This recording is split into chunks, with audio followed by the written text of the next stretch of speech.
आज इस मिर्जापुर की धरती पर पधारे हुए सभी साथियों का स्वागत अभिनंदन वंदन करते हैं। साथियों, मुझे बड़ी खुशी हुई यहाँ आकर के कि पूर्व विधायक जिनका मैं नाम सुना करता था, पूर्व जिला पंचायत अध्यक्ष आदरणीय भगवती चौधरी जी हमारे बीच में हैं। जिला पंचायत के सदस्य शिवशंकर चौबे जी हैं और आज जिनके बुलावे पे हम लोग आए हैं, जो किसान कांग्रेस के जिला अध्यक्ष मनोनीत हुए हैं, श्री आनंद त्रिपाठी जी, प्रमोद गुप्ता जी, इश्तियाक भाई, अखिलेश में। साथियों, जब बात किसानों की होती है तो किसान बहुत भोला भाला होता है, अपना खेती किसानी करता है, वो राजनीतिक बातों को समझ नहीं पाता है। वो क्या रहा है हमारे साथ, कितना छल कपट हो रहा है, किसानों के साथ क्या जोर जाती हो रही है, मैं आपको बहुत कम शब्दों में बताना चाहता हूं। विधायक जी, मैं आपको बताना चाहता हूं कि हमारे यहाँ गन्ने की फसल होती है। गन्ने का मूल्य 370 रुपए, 375 रुपए, 380 रुपए के आसपास है और आप कहीं भी मार्केट में जाकर के सूखी लकड़ी की कीमत तय कर लीजिएगा, पूछ लीजिएगा, वो 700-800 रुपए प्रति कुंटल है।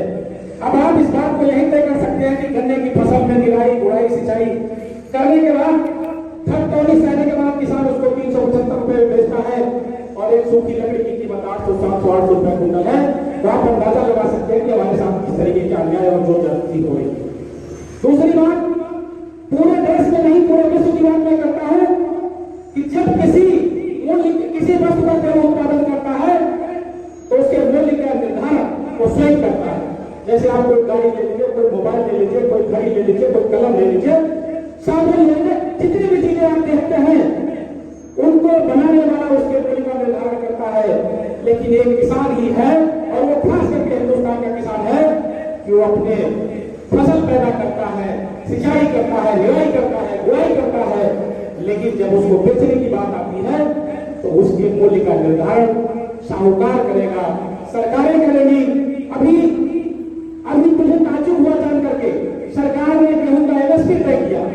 एमएसपी मतलब न्यूनतम समर्थन मूल्य, और उसके बाद पहली बार ऐसा हुआ कि कुछ साहूकार उसको न्यूनतम समर्थन मूल्य से ऊपर खरीदने लगे बाजार। सरकार ने ऐलान किया कि अगर इससे ज्यादा जो है निर्धारित मूल्य से ज्यादा कोई खरीदेगा तो उसके ऊपर एफआईआर दर्ज की जाएगी। साथियों, मैं आज इस मंच के माध्यम से हमारे अध्यक्ष, हमारे मार्गदर्शक और बहुत ही किसानों को मसीहा, बहुत बड़े नेता आदरणीय राम मोहन शुक्ला जी का अभिनंदन करता हूं और उनकी हिम्मत को दाद देता हूं। परसों शाम को हमारी बात हो रही थी, उनको सर में चोट लग गई, भयंकर चोट लग गई, वो घायल हो गए। मैंने कहा देखिए कार्यक्रम हम लोग कैसे कर रहे थे, उन्होंने कहा नहीं, समय दे दिया गया है तो हम लोग निश्चित रूप से चलेंगे। और ऐसी हालत में वो आए, हम नौजवानों का हिम्मत बढ़ाते हैं, हमको मार्गदर्शन देते हैं, इसलिए वो बहुत बहुत बधाई के पात्र हैं। कल वो पट्टी बांध करके कार्यक्रम कर रहे थे, आज किसी तरीके से हमने कहा पट्टी छोड़ दीजिए, उनको सर में काफी चोटें लगी है।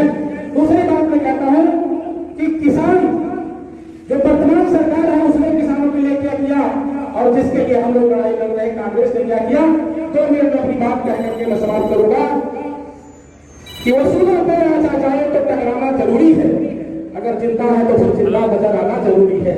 साथियों, बात वसूल की आ गई है। कहते हैं कि 70 साल में क्या हुआ, 2 मिनट में बताता हूं। आप जमींदारी और मूल्यों से शुरू करिए, चकबंदी ले लीजिए, मनरेगा कानून ले लीजिए, मनरेगा